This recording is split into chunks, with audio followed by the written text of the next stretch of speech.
Okay, folks, this is an interesting podcast for us from PodCasterPolitics. It's something a little bit personal to me. It's the war on Ukraine. My great-grandparents came over from the Ukraine area, and I've followed this war from the beginning of the invasion of the Crimea right after Sochi Olympics.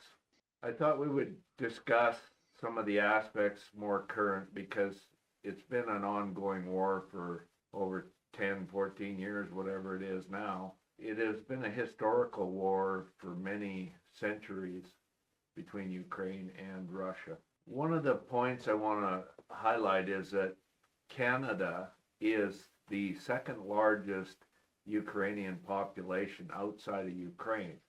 Russia is the only country that has more Ukrainians than Canada.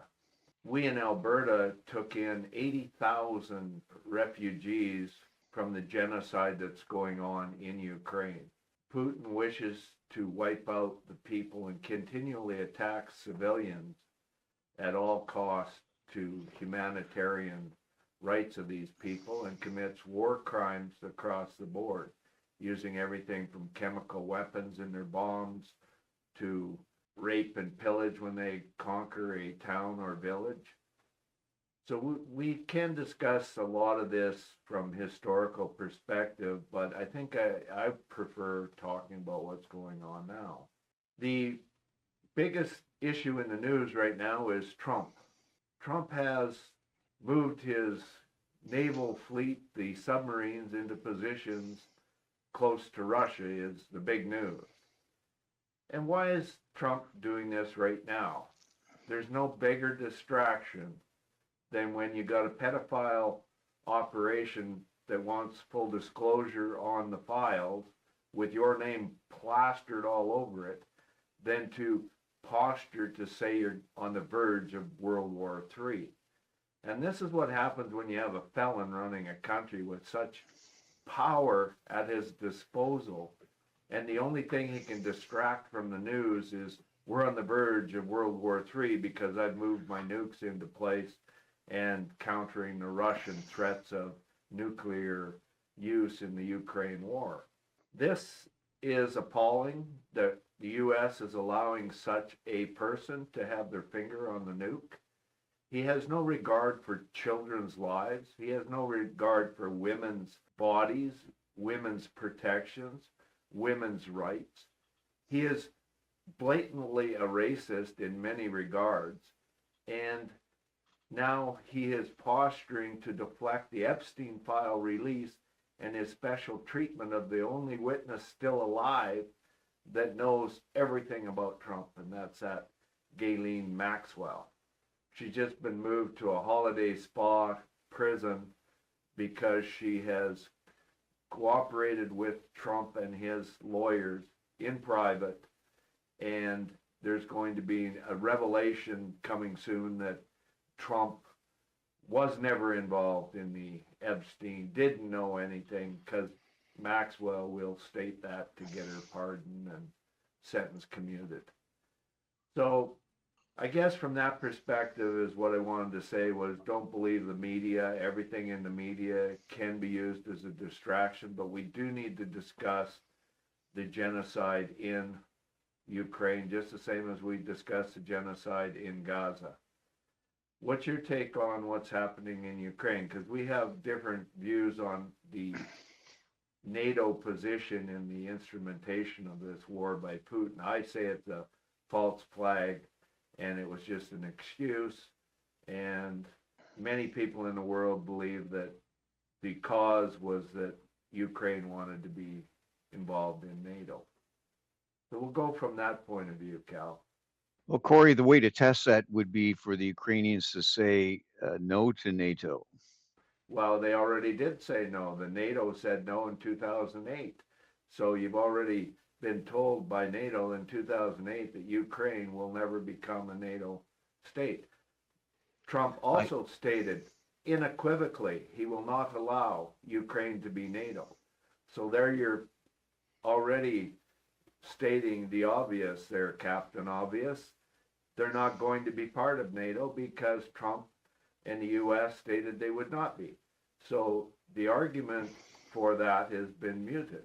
Ukraine and NATO, that story was long dissolved back in 2008, which was before the excuse of Putin lining up on the borders of Ukraine with his 300,000 strong army under Biden's regime to invade Ukraine.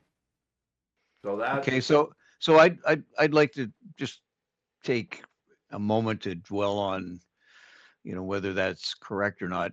And again, I'm looking at Wikipedia, which is, sometimes accurate, sometimes not. But they're saying here that on June 8th, 2017, the Ukrainian parliament passed a law making integration with NATO a foreign policy priority. So what year? that's 2017. And the war started in Ukraine when? No, but you said that After the war started in uh, Ukraine, they sought well, NATO protection by applying to NATO. well, So okay, you no, can't argue with that logic. I mean, if you're being invaded by Russia and you're saying, hey, consider being part of NATO so we can push Russia out, why wouldn't you apply? Okay, but my point was that you stated that in 2008, they swore they didn't want to be a member of No, they NATO. didn't. They didn't say they didn't want to be a member. They wanted to be a member. They put an application in, and then they were refused by NATO for various reasons, and they were not allowed to be part of NATO. So they were given the right to apply later if they wished to and continue the application, just the same as being part of the EU. They had to make a formal application, which they have now that they're at war with Russia. So why would you think that applying is part of the process? Putin said it was because they were going to be part of NATO. Putin says anything to justify a war. The reason the war is that Ukraine used to be under the full of Russia, and they went to a democratic government, which meant that they weren't listening to Russia anymore. And that's what happened. Russia lost control of the government, and they wanted that control back. And the people of Ukraine said, no, we want to be more like the rest of Europe. We want to be an independent country, and we want to have the right of a democracy. You can look at Belarus. The Belarus people tried to do that, and immediately Russia stepped in and propped up their previous president, and now they're a puppet state for the Russians. They do whatever Putin says. And that's the same with Azerbaijan, all the Russian states. Putin declared war on many of them to keep in puppet governments. So Ukraine said, we're not going to do that. We have the right for self-determination, and NATO is nothing to do with the rule of democracy. They voted to put in Zelensky after going to the streets and throwing out the puppet government that was in place by Putin. That's the right of people to have democracy. And if you're saying, oh, well, they shouldn't have stated that they might want to join NATO, that's totally wrong. See, one of the problems with this discussion is you're making assumptions as to what I am saying. You're jumping to conclusions because you think for whatever reason I'm a Russian supporter and anti-Ukrainian. You're pumping a line that it was a Russian propaganda line, and it Okay, has but nothing. If you said like Trump said, you're never being part of NATO, did it stop the war? No, it didn't stop the war. You're not going to be part of the EU. No, it's not going to stop the war. Because the fundamentals of the war are that Putin wants to wipe out Ukraine. He does not recognize Ukraine and the Ukrainian language at all. And if you've met people from Ukraine, which I have, many of them, their mother language is actually Russian. And they have a harder time communicating in Ukraine than they do in Russian. But a language is not a culture. A language is not a people. It's their culture that they want to protect, the Ukraine way and self-determination. And that is why they went to war. And you can't turn the pages back. Once you've killed as many people as the Russians have, raped, pillaged, used chemical warfare against them, threatened nuclear disasters against them with Chernobyl, sending troops into Chernobyl to look at using that as a weapon of war. They've taken over a nuclear facility in the south, and they put the whole of Ukraine in danger by shooting at it themselves while they still control it to make it a threat that they can cause a nuclear disaster in the area. Okay, we see that one of the problems we have here is, in order to have a discussion around something like this, we have to have some fundamental agreements of fact, right? And one way to start is to look at a situation that has already happened historically, or one that could potentially happen in the future. Would the Americans tolerate the Mexicans taking weapons, missiles into Mexico? What's that got to do with the price of rice in China? We'll get there. Make your point. Did the Americans tolerate the Russians putting missiles into Cuba? No, they didn't. Yeah, and it almost started World War III over that incident.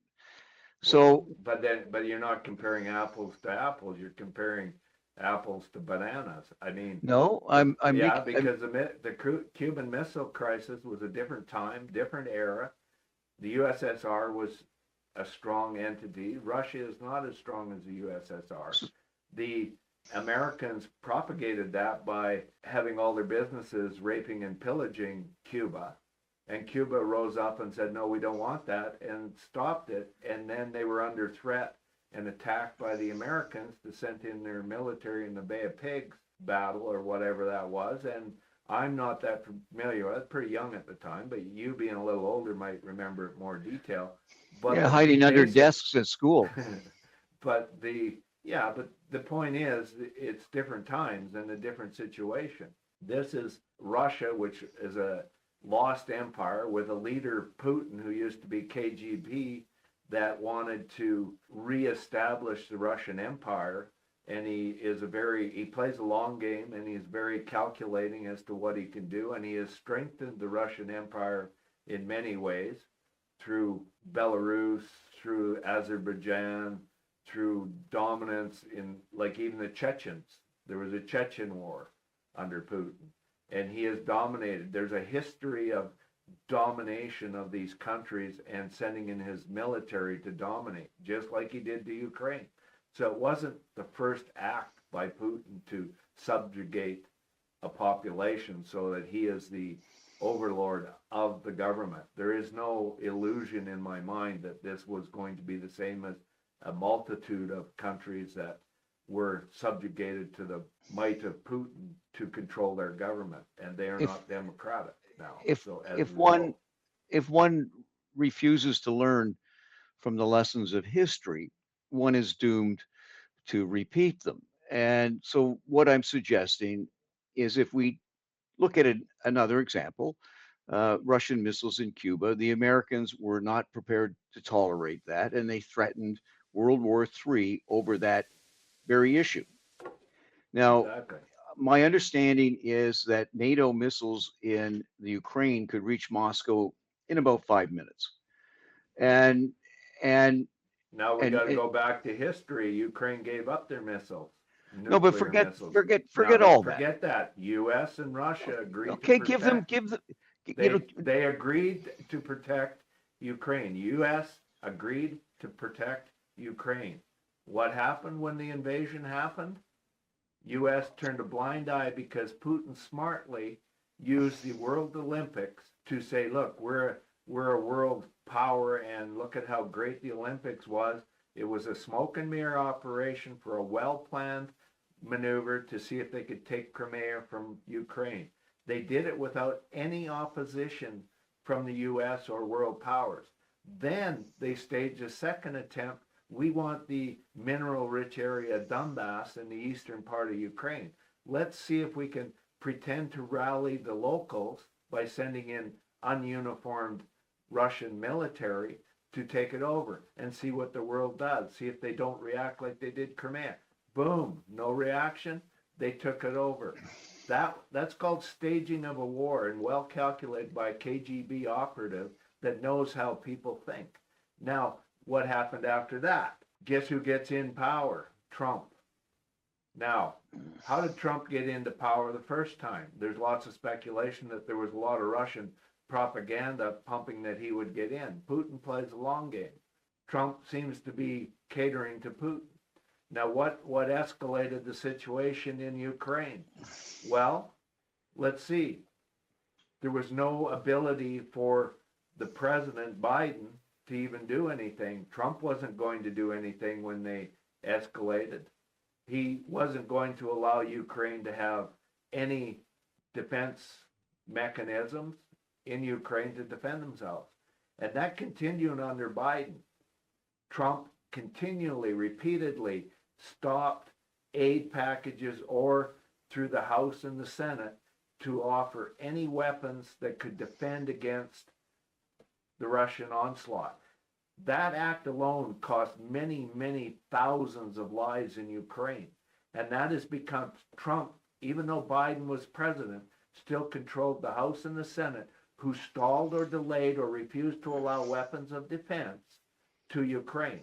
And that is what Trump did and the Republicans did. They did that with intent that they were hoping that Putin would take over Ukraine. And when it failed, then they had to do some waffling and some manipulation because the European Union would not abandon Ukraine. The Republicans abandoned Ukraine. There's a whole bunch of times throughout Biden's administration. The latest was February 3rd, 2025. Biden administration had the Ukraine arms slowed that were already allocated by U.S. Congress. Those weapons would have saved thousands of lives. They would prevent Russia from taking more land. In December 18, 2023, the Biden administration was stopped by Congress on releasing arms. The list keeps going on and on and on where, Biden tried to step in and help out the Ukraine people and the Congress stopped it. You can't call that, anything but what it is. It's aiding and abetting Putin. Okay, Trump, Corey, Corey, let's get back to something. There's no doubt that the continuation of this conflict will cost many lives on both sides. So can we agree that historically every war, and there's been, wars forever, every war eventually ends? Can we agree on that? Well, it should have ended a long time ago if the U.S. would have stepped up and sent the requested military arms that Ukraine needed. Ukraine would have done a lot better and put a stop to it because Russia knows that they don't have the ability to hit their army bases just outside of range, and they can't hit their aircraft that are dropping bombs with chemical weapons in them just outside of the range of everything Ukraine had. But good news, Ukraine's built their own army and built their own missiles and built their own drones, and now they can reach almost anywhere in Russia, and it has changed the dynamics of the war. Okay, but I'd like and gave Patriot missiles to block incoming bombs and missiles blowing up civilian buildings that are war crimes. This would stop fairly fast. Look at how many Patriot systems are in Israel. The U.S. can do it. Trump refused to do it. Biden couldn't do it because he couldn't get it pushed through the Senate and the House. And that's a real problem. When you're aiding and abetting somebody committing genocide, and that's what it is, they're committing genocide in Ukraine. Now, to end a war in Ukraine, you seem to think that the war will end when Ukraine says, "Oh, we'll surrender." Well, if Ukraine surrenders, there's going to be a death all across the board. Putin's coming in and killing everybody that opposed him. He cannot have somebody with an ideology that, hey, you killed all my relatives. He can't have them armed or in any position. They're done. And you can check the jails in Russia, what they're full of, and his opposition opponent died mysteriously in jail. No, it's all or none. The Ukraine people have to win or they lose their lives. There's no way around it. So the world has to come to their aid, which they have. Kudos to European countries, because they know that it is do or die. So I'm not getting an answer to my question. Do you, so your position is that the war will end in Ukraine with the genocide, the slaughter of all the Ukrainians by the Russians? Has Russia come to the table to negotiate? Not at all. No, no, but that's They not, their that's only not, demands are you surrender, give up your arms, and we just kill you. It's pretty okay. simple. Okay, so the from your perspective, the object of the Russians is to kill every Ukrainian. Stated mission. They are And attacking civilians. They're can we killing civilians. can They're we agree that the Russians have nuclear weapons? Yeah, so what? Like, Ukraine used and to have nuclear weapons, and I'm pretty okay, sure Ukraine could build a dirty nuke that could do just as much harm as a nuclear weapon. So, but what's your point? my point is that if I accept your premise that Russia intends to commit a genocidal slaughter of every Ukrainian, why wouldn't they just use a nuclear weapon instead of risking their own Because troops? they're on the west side of Ukraine where all the radiation fallout hits Russian populations. No, but So Corey, that's they why have, they're not going to do it, and the world would condemn them. they're So already they, condemning them like well, that. So it so would it's be over the top. sort of They like would be Gaza. afraid. They'd be afraid that the nuclear fallout also blows to the east and affects European countries. Then it would be World War III. No, but Corey, they've got neutron bombs that Then the use them. radiation. Use them. No, but Use they them. haven't. They haven't. And the reason they haven't is Because they're because afraid of France, England, all have those same weapons, and they're not afraid to use them in defense of civilians being wiped off the face of the earth. So it's called nuclear deterrent for a reason, is because Russia cannot act without being retaliated against, and they know that. So sure, use them. That's just a bluff. It's not going to happen. And it's the same as Trump moving his nuclear submarines into position around Russia. Nothing's going to happen.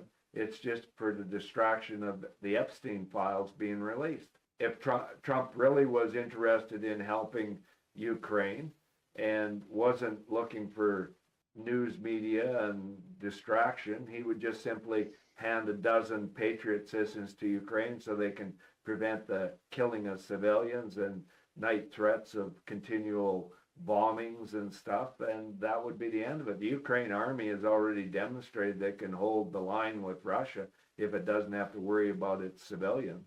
The deferring of its resources to defend against killing of civilians makes it a little hard to defend the front lines. So it does all add up, and Trump knows that, and he's been advised of that, and he still doesn't want to step in because he's hoping that Putin wins the war. And that's all I see it as. well, I wonder though if Trump thinks that Putin's going to win the war, why would he make a deal whereby the Ukrainians pay for their past aid by providing the Americans with access to Because the rare earth? after a few years, like it's been after 6 years of him in power and coming back into power, he's seen that maybe Russia's going to keep the lands in the east. So he had negotiated a deal with Ukraine, and he has a deal with Putin, which is not being disclosed. He obviously, Putin has got his number, and Trump is always playing a win-win. He negotiated. The latest was a few days ago. There was an article in Europe where they disclosed that Trump had said in any peace deal with Putin, he'd already promised to give up the lands in the east and land concessions to Putin. Now, when Trump has given up land concessions, he's already said, well, Ukraine give me mineral rights. I want mineral rights from you too, and I'll let you have those lands.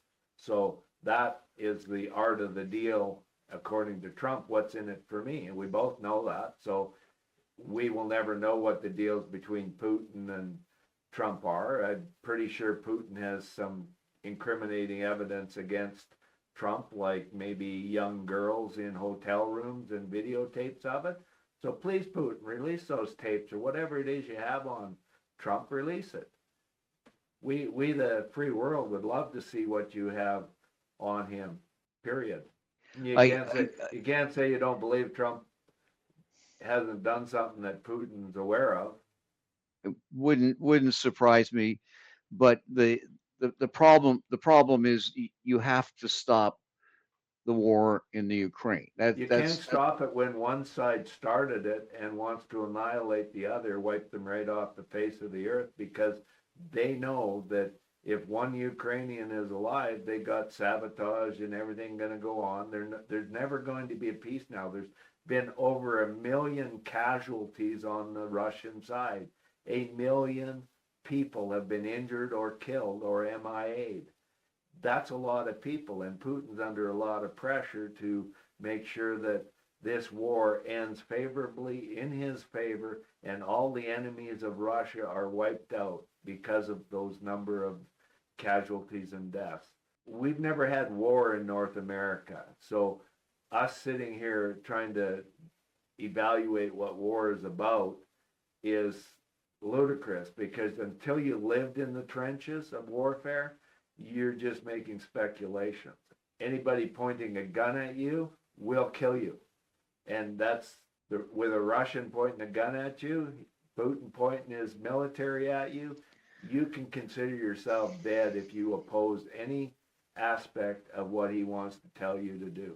If he says jump, you say how high, because if not, you are dead, annihilated.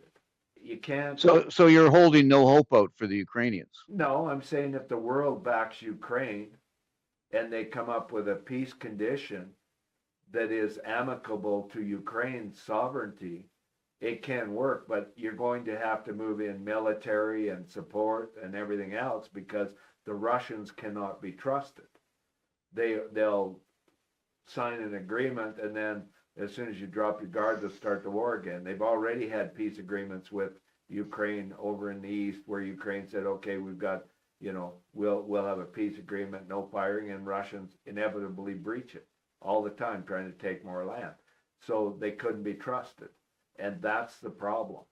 You can't do anything unless the Europe sends in forces after. And all Russia wants is disarmament of Ukraine, get rid of all your weapons, and no peacekeepers or any other foreign countries supplying weapons or anything into Ukraine. You can't have peace under those conditions, and Putin is basically telling you it's all or none, because we're not allowing any military defense by Ukraine if we win or if we negotiate a peace deal. Your hands are tied. The only thing to do in a position like that is have a strong defense, because Russians are on the offense, period. And So the U.S. can make a huge difference and they could have right at the start of the last invasion, they could have given support and supplies to Ukraine. Ukraine did it without any support from Europe or any support. Well, they had some support from Europe, but zero support from the U.S. when Russia moved the 300,000 troops in. And look what happened. They pushed them all back. Russia only controls 20% of Ukraine right now, and they're not making real large headways. But if U.S. gave them the better weapons and they gave them the ability to defend against missiles and bomb attacks to civilian targets, the war outcome would change immensely, right immediately, once a dozen or 20 Patriot systems are put into Ukraine. That's the beginning of the end of the war, because that sends a message to Russians. It's going to be a long, drawn-out process. You've already lost 1 million. You can add 2 or 3 million to that, and you're still not going to take Ukraine.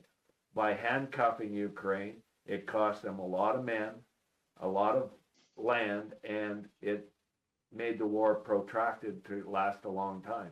And that's on Trump. That's Trump and the Republicans. Had they stepped up years ago, this conflict would already be done. They would have been forced to negotiate. Now it's gone on to the point where Putin loses if he negotiates. So Putin doesn't like to lose. He's going to push it for everything it's worth. He's even conscripting more people, offering higher pays, trying to draw in mercenaries from all around the world. What's being done for Ukraine? they're asking for volunteers to step forward and go to war. Well, that's nice, but they don't. Other countries in the world need to join in. It's not going to be World War III. Well, if you step in, the risk of World War III is not any greater by moving military forces in than by not moving them in. And that's the point. If it's going to escalate to World War III, it's because we didn't try to stop Putin. And like you said, Putin can drop a nuke anytime he wants. That's not going to change. So he's not winning the war in Ukraine. Ukraine isn't capitulating and handing over all the weapons so they can be annihilated. I mean, that's Putin's means. If you hand over your weapons, you're dead. He's already known to commit war crimes.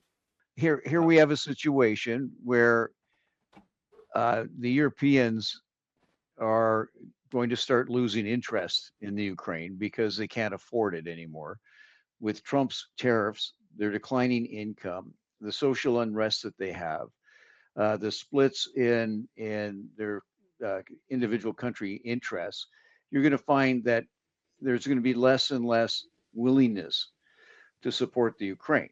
No, there's more and more willingness. That's where you're saying, oh, people are not paying attention to Ukraine. No, the EU stepped up. They've allocated the funds. They've all upped their military budgets, everything, because they know they've been in war in Europe many times, and they know what's coming.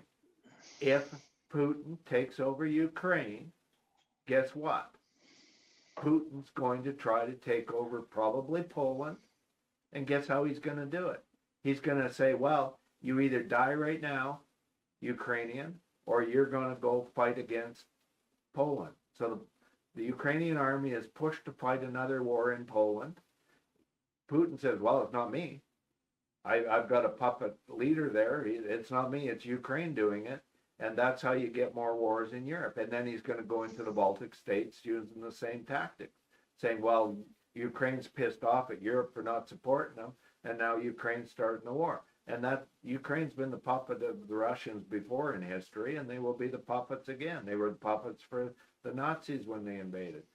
This is not going to change. Europe knows the history of European armies. Once they get victory and emboldened, there's going to be another war. And Putin is not the person that will not take the step forward and make another war in Europe. He has blatantly said he wants to have the empire back. And all his actions show that he wants the empire of the USSR back. And he will, at his age, he has nothing to lose. So I don't think that's true. But I want to look at one point that you've made, is that if the Ukrainians lose, the Russians will then turn the Ukrainians on Poland. Am I understanding that? Possibility. They Okay, may turn it on. They may turn it on the country to the south, where what's the name of that country? Is it not Croatia? And anyways, let's carry this on. So the Ukrainian by that time will have a whole bunch of NATO weapons. And so I presume NATO won't be rearming them if the Russians win.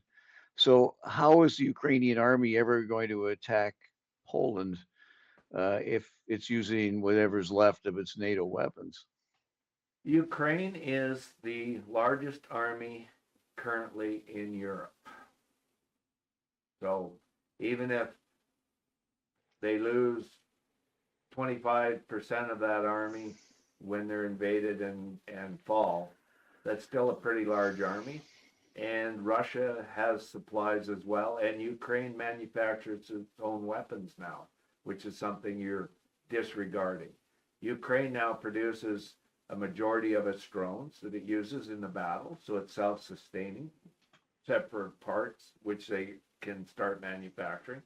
They also have produced their own ballistic missiles, or missiles, whatever you want to call them, and they have the technology to make the ballistic missiles again, because they gave them up when they gave up their nukes. So Ukraine is manufacturing its own weapons in a large enough supply that they can defend themselves. So if So they why were did, taken over, those factories would be retrofitted and produce weapons to take on Poland. But one of the countries that will definitely lose if Ukraine falls is Moldova. so Moldova why, will be so, invaded by Ukraine under the I, Russian guise, and it's gone. so And then why do, that pushes you closer to Romania and Bulgaria so and why does, Hungary. why does Ukrainian need more weapons from the US if it's already making enough of its own? It doesn't have the high-tech weapons like the Patriot systems to stop the barrages at night. And they're continually building their weaponry, so they're continually getting their own ability to defend themselves. Why do you think you see a large amount of missiles going or drones going into Russia and hitting even as far away as 600 to 1,000 kilometers? It's because they have the capability now to manufacture their own. And one of the points that you're seem to be oblivious to is that the U.S. stopped Ukraine from using long-range weapons. They told them, "You're not getting. We'll cut off all weapons we've given you," and they probably have kill switches in some of their weapons that we're not going to allow you to use those weapons if you attack into Russia. So Ukraine was handcuffed. They couldn't attack Russia, which was holding its military bases and supplies across the Russian border, and all they could do is attack on Ukrainian soil, and that caused a lot of losses in life, and that enabled the Russians to do a lot more damage in Ukraine, and that was because the U.S. wouldn't authorize that, nor would they supply long-range missiles to actually blow up the Kerch Bridge or attack training camps or military supplies of Russia or air bases of Russia that were being used to kill civilians in Ukraine. Now So they've knowing, had that so knowing, removed. They've had so that knowing, removed now, and now they can do a lot of it. And a lot of the weapons they're using are made by Ukrainians in Ukraine. now if you were the Russians, for instance, and the Germans were providing long range missiles and providing not only the technical training, but the aiming of these missiles, would you consider yourself to be at war with the Germans? Well, it doesn't matter. There was a agreed treaty, if you want to call it that, but it was an agreement that Ukraine gives up its capabilities to defend itself, and it would be defended by U.S. and Europe and the world. And that was dropped when Russia attacked them. And that doesn't mean that Ukraine doesn't have the ability to make these long-range missiles. They have, and they've made them again. How do you think they blew up that warship in the Black Sea or whatever sea it was in? They Would did it you, because they made their own missile, and they still have the specs on making missiles. Now, they pushed the Russians out of the country without the aid of all this high-tech equipment that U.S. would not give them. So they can defend themselves. It's not an easy takeover, and Russians have found that. So now they're back on track to manufacturing. They could use more, because by not having more, they're losing ground to the Russians, who are bringing more and more people and more hardware in. But defensive maneuvers that the Russians or the Ukrainians are using against the Russians are working out because it's a game of attrition. The defending position loses less than an offensive position, and the meat waves. Eventually, Russia runs out of bodies to throw at the meat wave, and then there's counterattacks. So you can't refute that Ukraine did it without the U.S. backing them when Russia tried to take over Kiev. And the people stood up and made a defense, and that's why the rest of Europe stood beside them, because they're not going down without a fight. You think, had they been successful and took over Kiev, do you really believe that Zelensky would be alive? No, he'd be dead. The Russians would have killed him. They already have assassin squads trying to get him. So your position seems flawed that you think there's just throw up your arms and surrender Ukraine. That's what you're telling me. And No, that's what you're hearing. Well, Yeah, you tell yeah, me what yeah. tell me your solution then, because all you're saying is when one side wants to invade and shoot you, you're supposed to kiss the gun barrel? Because you can't have any peace if one side is not willing to do anything but shoot you. So what are you going to do? Run, hide? Everybody in Ukraine going to leave, come to Canada? Just walk away? How do you propose to deal with some narcissistic little Putin prick that doesn't want to stop his invasion? He wants it at all costs. He's had every opportunity. Ukraine has said, yeah, we'll come to negotiate with you. And never has he negotiated. So you're telling me that, when somebody's punching you in the face, that person's going to stop punching you in the face because you said, oh, just keep punching me more and then please stop? He ain't going to stop punching you in the face. And how are you going to stop him? Being nice? It ain't going to stop. So you got to, that's the apple to apple comparison. Do you think somebody pounding on your face and you got nothing to deter him other than you can block the odd shot and not get a nosebleed, that he's going to stop just because you're blocking his shots? No, he's not going to stop pounding on you. He's winning. As long as you're blocking, he's winning. Now you have to bring in something that makes him stop. You have to bring in a bigger group or a group of people that say, hey, if you continue pounding on him, we're going to, gang up on you. And that's what is needed in dealing with Putin. And without the U.S. involved in being a deterrent, Putin figures he can take over and take on all of Europe because Russia is a bigger military power than all of Europe in his mind.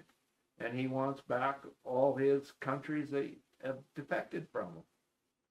So how do you figure you're going to get peace from a warmonger? You tell me, because you sure haven't come up with a plan. I'm not giving you a plan. All I'm doing is asking questions, and the thing is, I don't get any real answers. Right? You're well, like, you how have is to defend yourself. You have to defend yourself, and the only way to defend yourself is being given the weapons that you need to defend yourself. Pretty simple. The more weapons given to Ukraine, the quicker the war is over. And by hamstringing and not giving them what they require, you just prolong the war and lives. Had the weapons been given to Congress under, Trump's rule, Trump owned the Congress and the Senate since for his first reign of king. And had they delivered those to Ukraine, the war would have been long over because Russia would see that it's so powerful that they can't get at it. And now they know if they do politics, they can stop supplies, which hampers what Ukraine can do for defense or hampers the ability to take back land. And they know that. And if you dump all the weapons that Ukraine needs, Ukraine gave them a list. And they said, no, we're not releasing that to you. The Senate, the House said, no, we're not. Biden was willing to give it to them, and the Congress and Senate wouldn't give it to them. So that's the problem.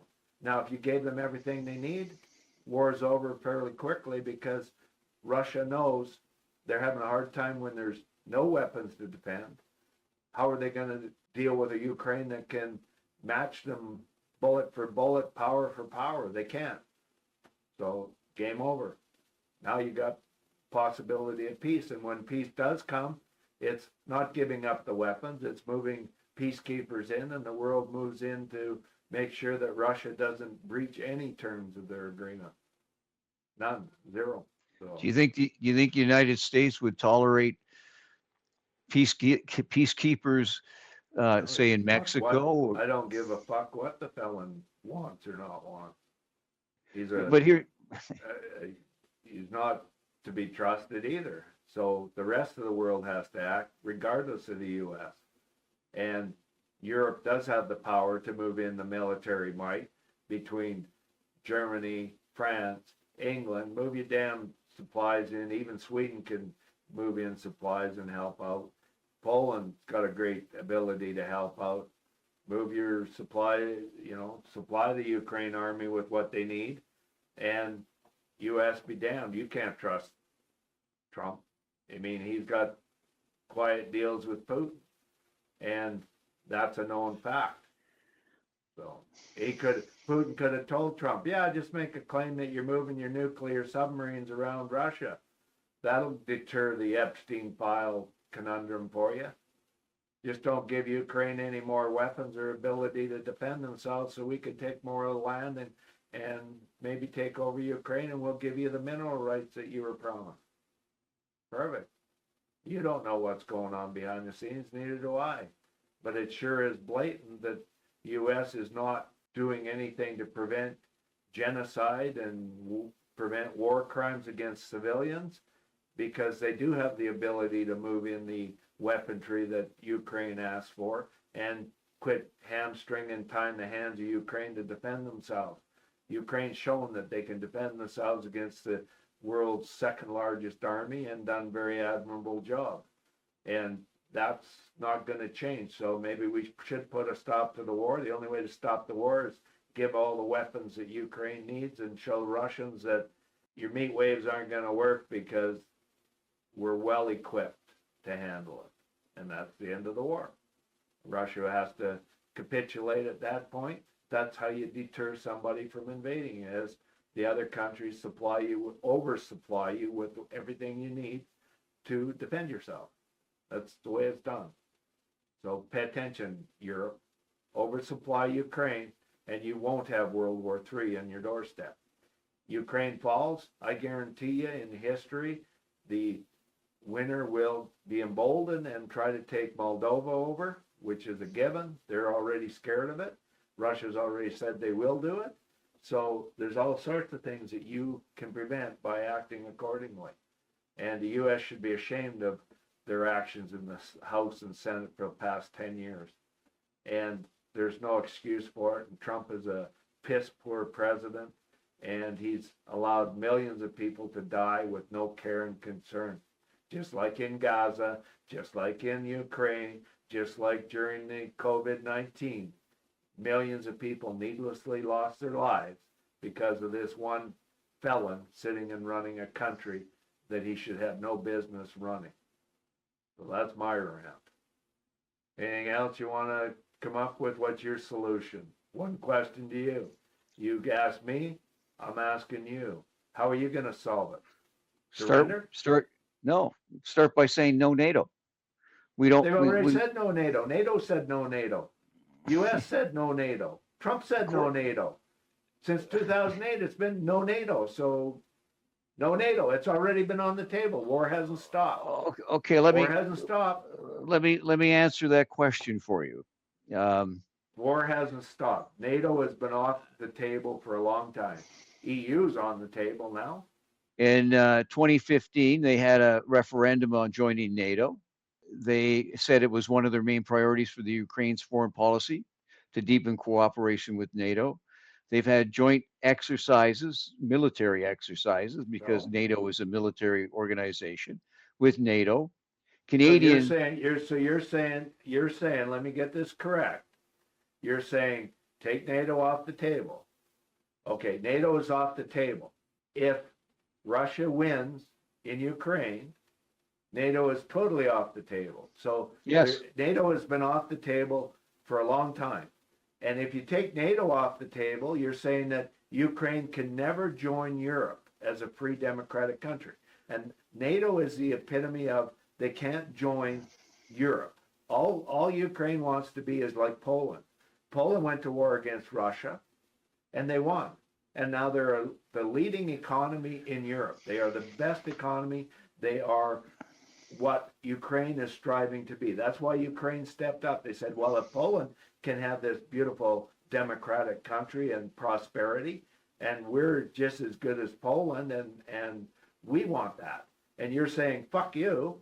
You can't have that because you want to be part of Europe, and Putin doesn't want you part of Europe. Look at Belarus. They can't be part of Europe because you're jumping to conclusions. I didn't say any of that.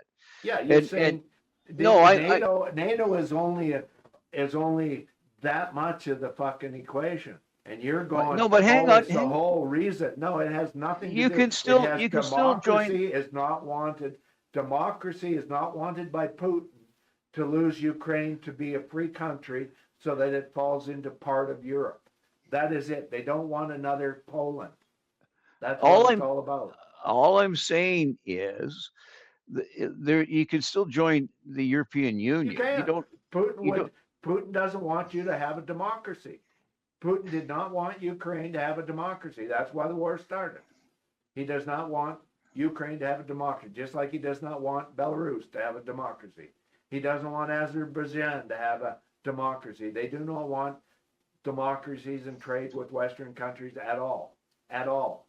They want puppet states that do as Putin tells them, and they want them never to be prosperous because they have to be poor so that Russia is dominating them. That's it. You're using this Putin punchline that says NATO is the reason. It never was about NATO. It was about democracy. They do not want a freely elected government to look like Poland or other countries that are prosperous. And that's what they did not want. They wanted the oligarchs of Russia to own and run and depict what was going on in Ukraine. They did not want the Ukraine government to be elected and have the freedom to enrich the country beyond what they would under the thumb of Russia.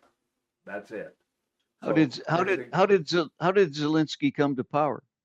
He come to power because there was a puppet government in place by Russia. That was it was a democratically elected government that was overthrown somehow. Now, was it a fair election? No, it wasn't a fair election. It was a Russian election, which are all rigged elections. So when the people rose to the streets in the majority, and the Russians didn't step in quick enough to silence and kill them all, they formed a new government. That was it. And once the government was formed, that's what caused the tensions between Russia and the people of Ukraine. Okay, so why doesn't Zelensky have elections now? Well, go ahead. You go to a polling station, you're blown up. Russians ain't gonna not allow you to have an election. They'd love you to have an election because then they can bomb the hell out of you and fuck your minus people. Any crowds like that, they're gone. And you can't, I mean, Great Britain never had an election in the entirety of World War II. You don't have elections during wartime. That's ludicrous to even suggest that you hold an election right now. Right after the war is concluded and a peace agreement's held, Ukraine will have an election. If they want that part of the terms of condition of the peace agreement with Russia, Russia knows that already. As soon as the war is declared over, Russia gets what they want, an open election in Ukraine. So you're putting the cart before the horse. There will be an election as soon as there's a peace deal signed. Zelensky is not a dictator. Zelensky is not running a dictatorship. He's running a democratically elected government. And in war times, every country, even Canada, has a clause that we do not hold elections when we are at war, because it can skew your election and your enemy can use that to politically take over your country. Any other bright ideas? I didn't get past the first one. Okay, well, continue. Yeah, you cut me off before I got anywhere on that, but that's okay. Well, and that's a good indicator of the chances of this ever being settled. Well, it's not going to be settled because Ukraine has made their stance. They're going to be a democratic country, part of Europe. The people spoke, not the Russians. The people spoke. And it's contrary to Putin's regime. Putin controlled Ukraine, just like they control Belarus, just like they are controlling every other puppet state under their regime. They control Chechnya. They had to bomb the shit out of Chechnya and appoint a leader, and now they rule that country. And that country wanted to be an independent country, and look at what happened to them. So you want Ukraine to be the same as them? Yeah. No, we don't even have a foundation for a discussion. But let me put your numbers into perspective here. Your allegation is that the Russians are committing a genocide against the people in Ukraine. And from what I've seen here, and the UN Human Rights Monitoring Mission in Ukraine said that in the month of June 2025, 232 Ukrainian civilians were killed. And by way of comparison, in June 2025 in the US, there was 3,882 gun deaths. Well, that's the So, U.S.'s so, so internal is war. it, We know that's not, is there, you're not comparing apples to apples again. no, but is there a If genocide? Ukraine wasn't shooting down those missiles aimed at civilian targets, they shoot down hundreds every night. No, but Those would be killing I, people. I'm just trying to think about, the genocide aspect. If the Russians are Well, going look what happened after, when they walked in. When they walked in the first time with the 300,000 men army, they assassinated people in the small towns that they took over. That documented war crimes. They killed them. They didn't want them. You were either part of Russia, you probably had to speak Russian, or you were killed. And that's the genocide and the war crimes that were committed. It's all documented. the genocide argument falls a little flat. No, it does not fall flat. It is something that has always been part of the policy of Putin. He wants to wipe out the Ukraine population, period. And that's something you're ignoring. You're saying, well, it's happening in Gaza because the Israelis are so mighty and so powerful they can do it. What do you think would happen if Putin wins against Ukraine? It happens. Check the population of the cities that used to be in the occupied areas. What do you think happens to the civilians? They're disappeared. Some are moved into Russia. It's totally disappeared population. And if it wasn't, what would there be to fear if Russia took over your small town? There'd be nothing to fear. Just let them come in. There's nothing to fear. You're not going to be shot. You're not going to be raped. You're not going to be pillaged. Like bullshit. They already did it. It's proven history already. You can go look it up. I'm not even going to pull up the documents for you. Go look it up. You seem to think it's well, hopefully the listeners will look it up if they care too much about it. But it's I care about it. I don't think the U.S. should get a pass on their conduct of causing deaths of Ukrainians, and I sure as hell don't think that Canada should be sitting there turning a blind eye to war crimes. Canada but let's look at needs to take an active role. Okay, give me 2 seconds here. The Americans got a pass on bombing Iran, striking nuclear scientists and their families. The U.S. has gotten a pass on the obvious genocide in Gaza.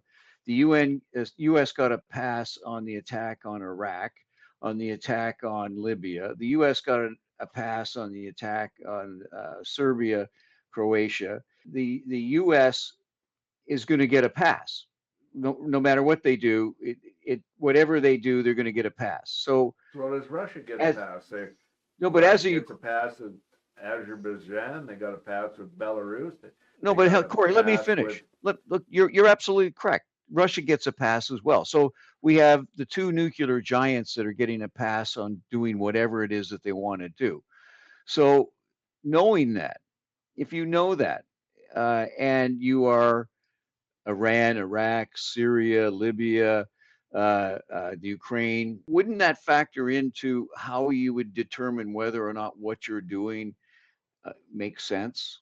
Well, all I can tell you is that Ukraine is holding the line, and the U.S. shouldn't get a pass. So U.S. should be arming and giving defensive weapons to protect the civilians, and they're not.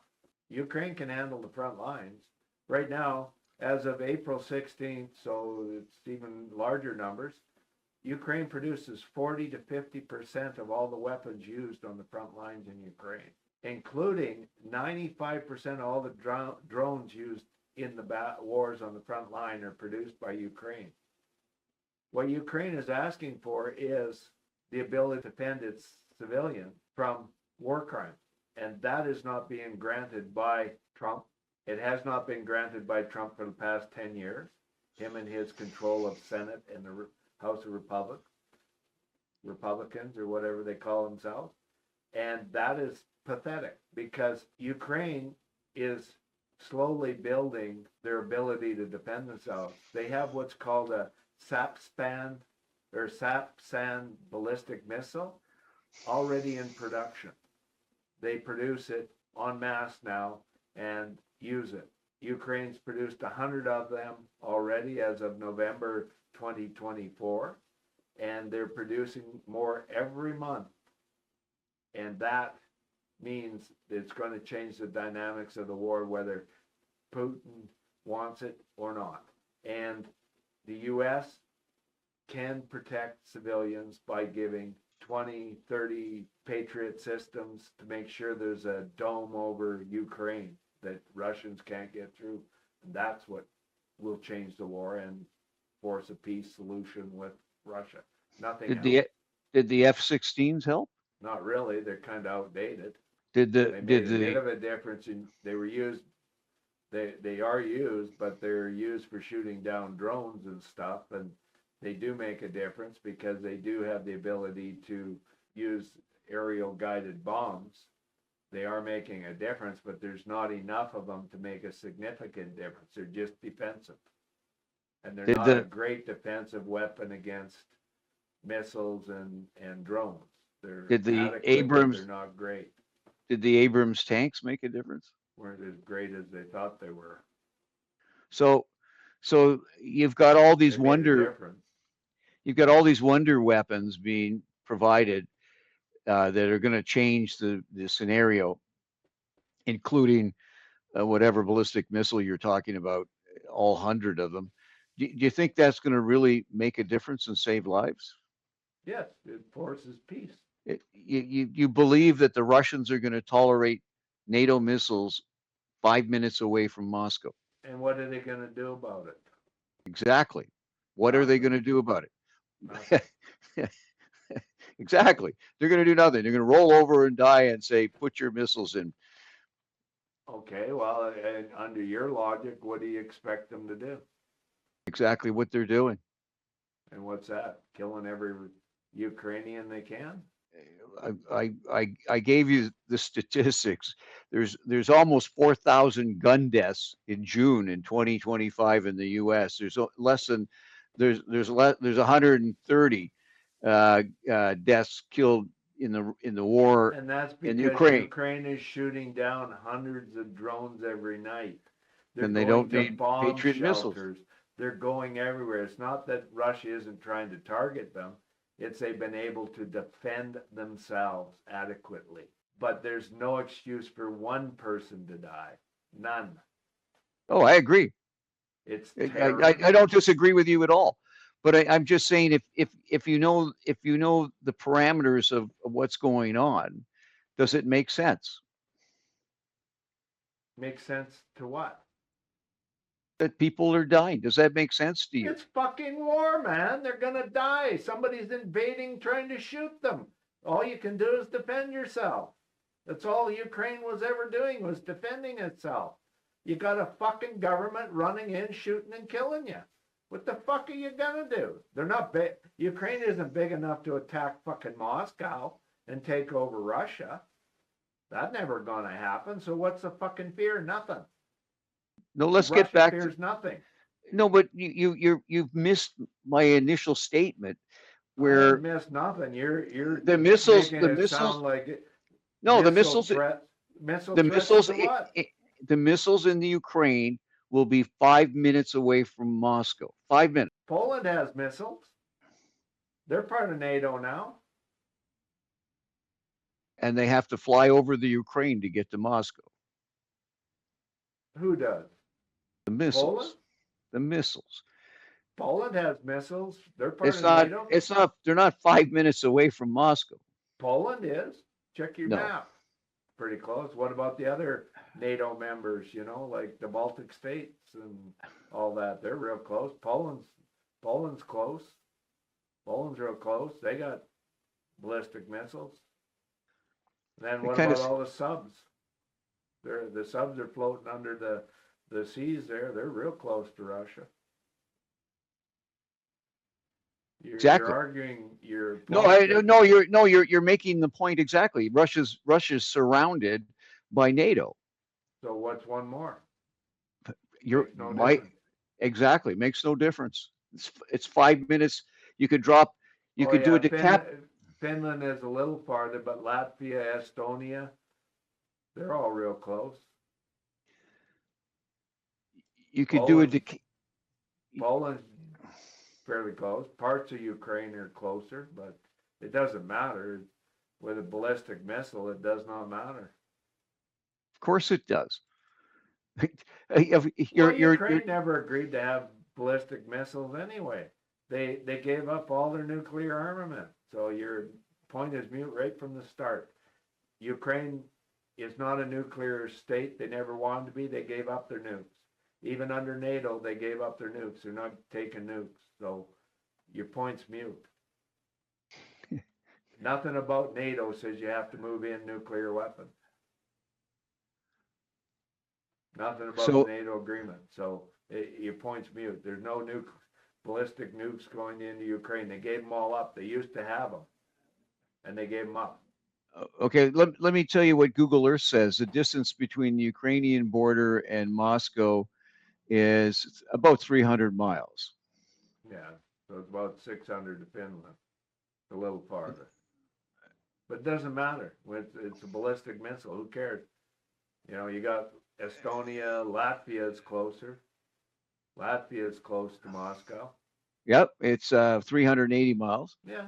So Estonia 410, so 418. So the Russians are looking at NATO missiles in Estonia, Latvia, Lithuania, Poland, and you're saying now the Ukraine Ukraine, doesn't have them. They don't want them. They gave them up. They and gave say up no nukes. NATO. Even as part of NATO, nukes was not on the table. They Say already no gave up NATO. the nukes. Just say NATO no NATO. said no fucking Ukraine. That's different. Who gives a fuck? That isn't why the war started. You keep thinking it's fucking NATO. NATO ain't, that's Putin's propaganda talk. It had fuck all to do with that or anything to do with it. It had to do with forming a democratic government. He does not want a democratic government. Get that in your head. Democratic government. Doesn't matter anything about who they join with. He does not want Ukraine not under his thumb. You understand that? Can you get your head wrapped around they don't want a democracy? And the only way to protect a democracy in Ukraine is to align with other organizations like NATO and EU and the US. Because Moscow did not want Ukraine to have its own independence. It's been a puppet state even after the breakup of the USSR. They did not want it, just like Belarus or any other country. Corey, you answered your own question. The I only answered way your question that NATO is part of the equation, but NATO refused to participate in Ukraine's separation from Moscow. This is the They first. said you got to stand on your own fucking 2 feet as a democratic country, and This is that's the what first happened time. in 2008. This is the first time that you said NATO's in the equation.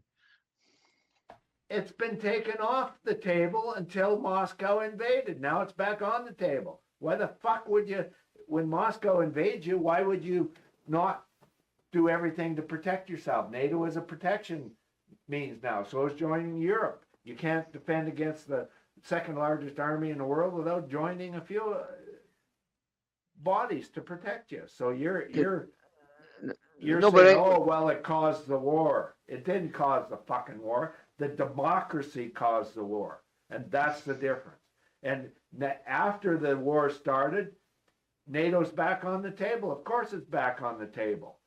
But NATO doesn't want Ukraine because they're at war. They can't have a join because they're at war with Russia. There's never going to be NATO joining while you're at war. Ever, ever, ever, never, ever, ever. And it's democracy. The reason the war started was a democracy. They elected to have a self-determining government that isn't under the thumb of Putin. That's what caused the war. Get that in your thick skull. That's what caused the war. Everything else is to prevent losing the war. Corey, it's so much fun having an intellectual debate with you. Oh, well, that's nice. There's nothing intellectual about you pumping fucking NATO up my ass. NATO is a solution to the war after the war's done to prevent future wars. They're never joining NATO now that they're at war. It's not happening. Okay, and you've just answered a question again. So if the Russians continue this war and drag it out forever, There's no NATO membership. Bleeding Europe and bleeding the U.S. How are they bleeding it? Pardon me? How are they bleeding Europe? Europe's going broke. Oh, they're that poor of an institution that they're all going broke. Hey, they got Trump's. Russia isn't even going broke, and they've got sanctions on them. They're still able to have a war machine and prop their economy by a war economy. Funny how that works, isn't it? We want to talk economics.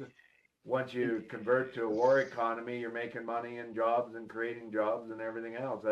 That's usually why wars don't want to stop. And in the U.S., so lucrative. The Europeans have agreed to buy American weapons to give to the Ukrainians. So the Trump acknowledgement that do whatever you're going to do. Yeah, we'll buy weapons. There's no contract to buy weapons. It's all lip service to the fucking moron in the orange. Where's the Patriots going to come from? Well, that's going to be bought and shipped to Ukraine. Okay, where do the F-35s come from and the F-16s? They're not buying anymore. They're actually getting away from them, and so is Canada.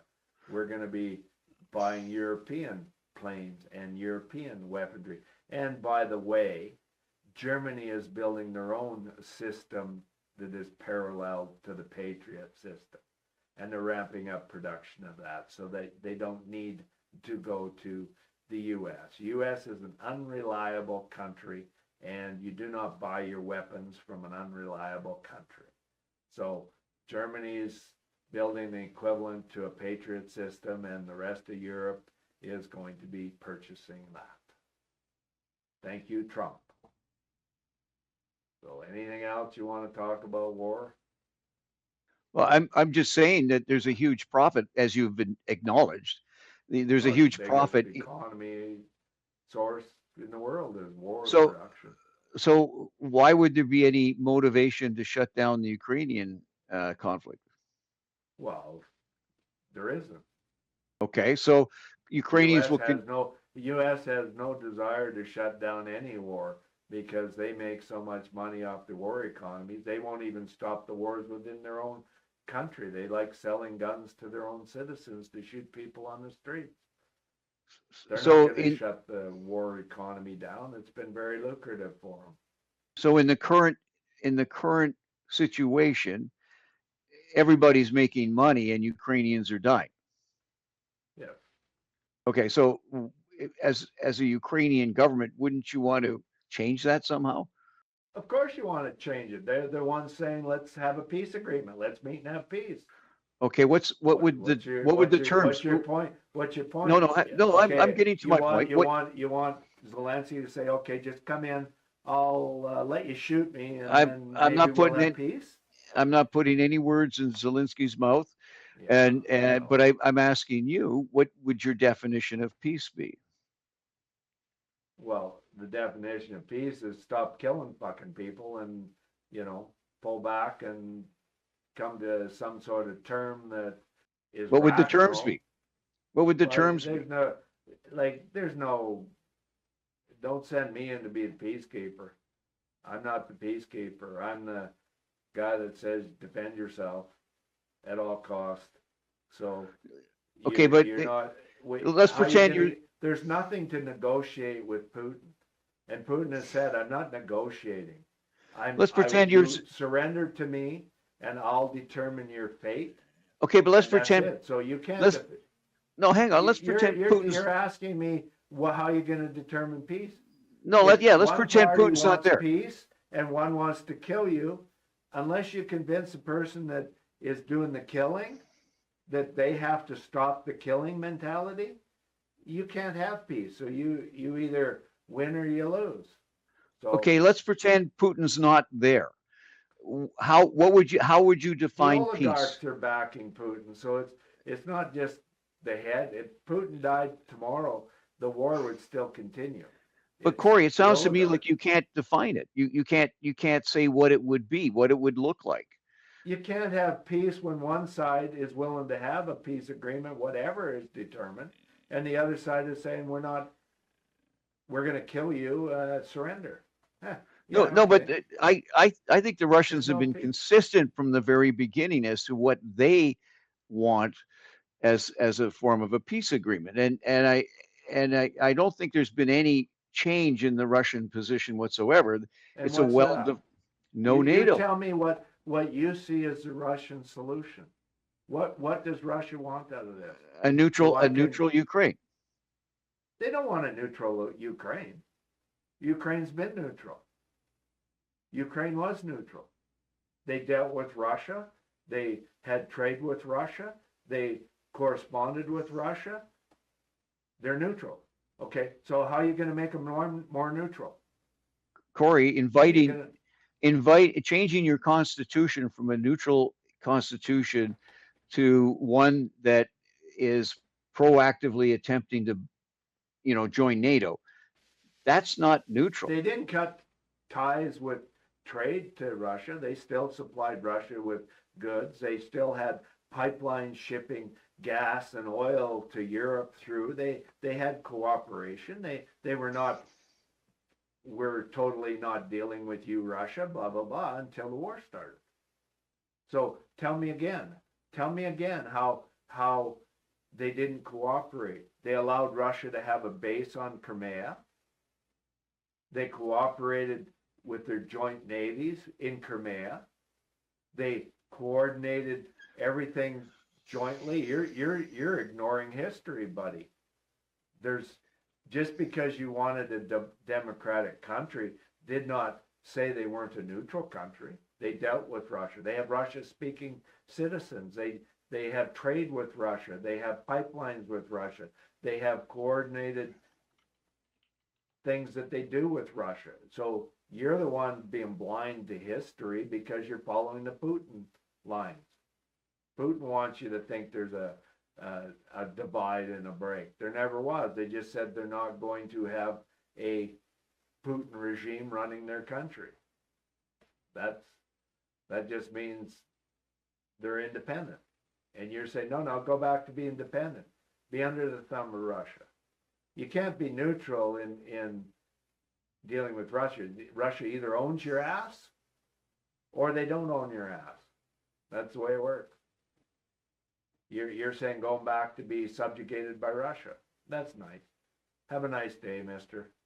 You go, Putin wants you to be under their Putin's thumb. That's your solution to peace.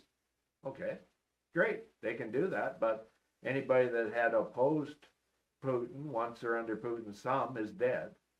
He annihilates all his enemies. You have falls out of windows. You have, poisonings, or all of a sudden you have a heart attack and you're dead. So you're saying go back to that. Go back to that. Okay, that's a great solution, sir. Corey, Corey, I didn't say any of that. Well, that's what You, you're you, implying. yeah, but see, that's the problem. You're You implying jump to, that you can't. no, You you're keep. jumping to I'm conclusions, not right? jumping to conclusions. It's all or none. It's called war. It's all or none. You either capitulate. That's what Putin said. You do as I tell you, and I'll stop. Which is mean his puppets are back in play. Or I'm going to keep coming at you because there's nothing to. I have to totally conquer you because you have independent thought. You don't want to be conquered. So now I either have to conquer you or you have to surrender 100% capitulation and I own you. So which is it going to be? One is you surrender and you're conquered, or you physically get conquered. Either way, you're done. So you tell me how you figure there's a peace solution in this, because I fail to see your logic. Your logic is that Putin is going to be a nice guy after you come and kiss his cock, and say, oh yeah, hey, I'm a good boy now. I'll do whatever you say. So please don't kill me. It ain't gonna happen. You're living in a fake world of delusion. It's not. Russia started the war. Russia is killing the people, and they want total subjugation and under the thumb, just like Belarus is, Chechnya is. That's what they want. And they've never changed that position. You're right. They've never changed that. But the minute you try to be independent and have your own government, it means you're not subjugated to Putin. You're not doing Putin's jumping. When he says jump, you're not saying how high. And that is all he wants, is to tell you how high to jump and control you. Do you think there's a solution there? No. That's why Poland isn't under the umbrella of Putin, because they said the same thing, piss off. And they went to war in the streets against tanks and everything else. And they fought for their independence. You think independence comes without sacrifice? No, it doesn't. Sacrifices are being made. And the minute you want peace, part of that peace process is not to be subjugated by your conquered or your conquerors. You don't let them subjugate you. Putin wants to subjugate them as part of the peace deal. Therefore, there's no peace deal. So Ukrainians will continue to die until there's no more Ukrainians. That's what Putin wants. Yes, that's why it's called all or none. That's why Putin laid the terms of peace, all or none. Is that what is that what Europe wants as well? Europe, I have no idea what Europe wants. Europe can do whatever Europe wants. Ukraine is their own country. Well, they're feeding the fire. If they don't want to be next, maybe they should back Ukraine. And that's why they're backing Ukraine, is because they know the ideology of Putin. Somebody else is next. Let's look at the argument that next. Moldova's definitely gone. Let's look at if Ukraine falls, Moldova's gone. Simple. Let's look at that argument that, if Ukraine falls, Poland is next. Let's look at that. How long has it taken the Russians to get over 20% of the territory in Ukraine? How many years? It's been 12 years now, 14 years of war. So how long would it take for them to get over Poland? Well, with the Ukraine army and Belarus army actively involved, who knows? I don't know. It wouldn't take as long as you think. I don't know. I just think that's a fantasy that's perpetrated by various countries that have a vested interest in watching this conflict continue. How long would it take to take Moldova? 2 days? 1 day? Moldova's gone. Ukrainian falls, Moldova's gone. So you don't even have to worry about that. That's gone. Is the blink of an eye. Gone. The only barrier between Moldova and Russia right now is Ukraine. As soon as that barrier is gone, Moldova's gone. So, you think Moldova should be part of NATO? There's a question for you. I think NATO should be disbanded, is what I think. Okay, Trump, disband it. Trump wants it disbanded too. I think he's enjoying the power. He knows that he's demanding that people increase their defense spending. He's demanding that people do things because he controls NATO. EU's setting up its own body for its defense of Europe. Nothing to do with NATO. They're already severing ties with NATO. They're just doing it slowly quitting. Canada slowly quitting. History's changing, and you're part of history. And we can thank Ukraine for the changing of history, because if Ukraine had fallen on the initial invasion, we'd have a different world right now. And because Ukraine had the fortitude and ability to push Russia out after they invaded, we have a different dynamic, and the world has changed in a positive way, where democratic countries can exist, and they can fight to be democratic. And that's what's going on. A battle that Ukraine chose to be independent and have a country that modeled like Poland, where their economy and standard of living's increase, or they can be subjugated like Belarus is to Russia. You have only two choices in that part of the world, and they chose to be independent, and that's what Putin doesn't like, independent choice. So unless you go back to being under Putin's thumb, he's at war with you, and there's no peace. He's not gonna be happy taking the eastern part of Ukraine and Crimea as part of his war settlement. He's not gonna like that, and decidedly so, because the people that exist in those countries that he will claim as part of Russia, Donbass and Crimea, the people will revolt against his oppression again, because that's what happened with the Ukraine. Oppression, you have to oppose it. Eventually they will oppose it. And so the cycle continues. So Putin wants total domination, and that's it, where he can have military control over your country. Is Ukraine winning on the battlefield? Who's winning? Yeah, are they winning? Well, you don't follow it off enough, or you wouldn't be pulling my strings to make me pissed off all the time. Well, I take that as a no. Well, they're not. Russia isn't winning on the front line. They take a little ground and then they get pushed back. But it's strategic military actions by Ukraine.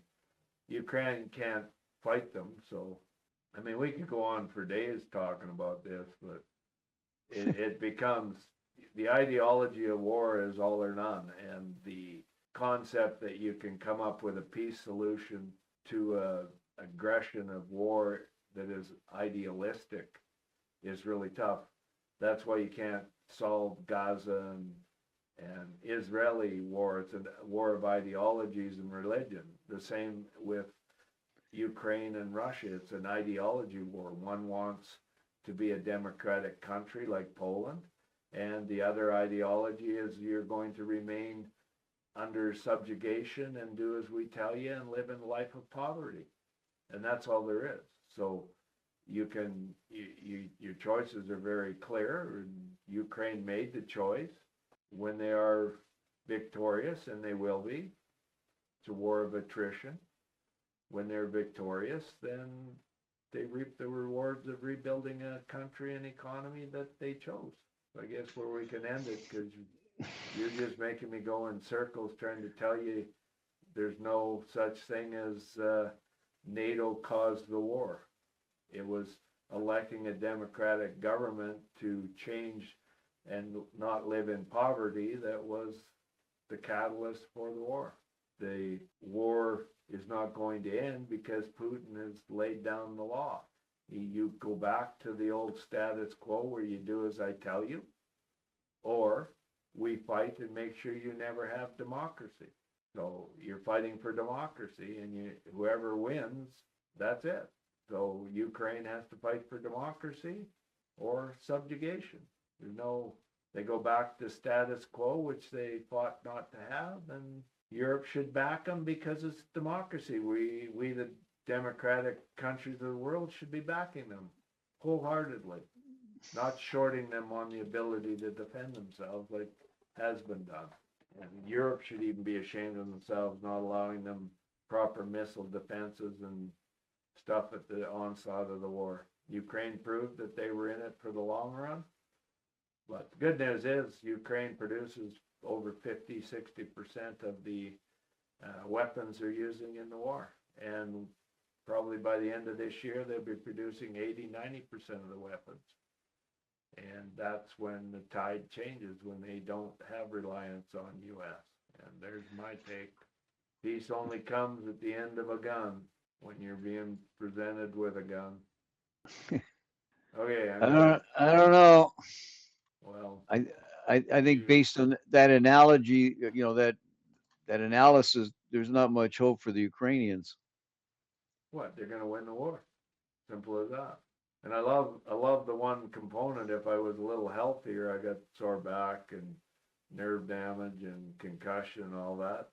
They just made it so I could have, if I was healthy, volunteer to go over there, which I probably would have. They've upped the age limit to 60 plus can volunteer to be involved in the war and hired on by the Army. So what does that tell you? It means they're sending the smartest of the smart people. The old people are wise. They don't run at a machine gun nest. They sit and be patient. It doesn't tell you that they're in trouble for their draft. Well, it's better to use the older people than the 18-year-olds. They don't have 26 and up now can fight. So they're not in any real problem. I mean, if they were losing even further, they'd just start in 18 and up can go to war. So that tells you right there that they're very confident in their ability and their strategy of dealing with the Russian army. I don't know. It seems to me that it's telling me that they're desperate and running out of soldiers. Yeah, they have an attrition rate. I mean, depending, they're probably losing a third of what the offensive armies are throwing at them. If you believe Trump, they're losing less than that, but you can't trust that guy. So I don't know. I've had enough of this Ukraine talk. You got my blood boiling because you seem to keep blaming the Ukraine people, and I find that totally not acceptable. It wasn't Ukraine's fault that they wanted to be like the rest of Europe, independent and higher standard of living. That's the right of every citizen on this earth, and dictators and such should not have the right to subjugate people that want that. And this is a war that's a war to a better standard of living. And Putin doesn't want to lose his subjugated people. Okay, on that note, I've had enough talk. I'll have to edit this up quite a bit. Why? Because you pissed me off. Hey? Yeah. Why would you have to edit this? Well, you got my blood boiling. I have to get the fuck out of the house now. Oh, there you go.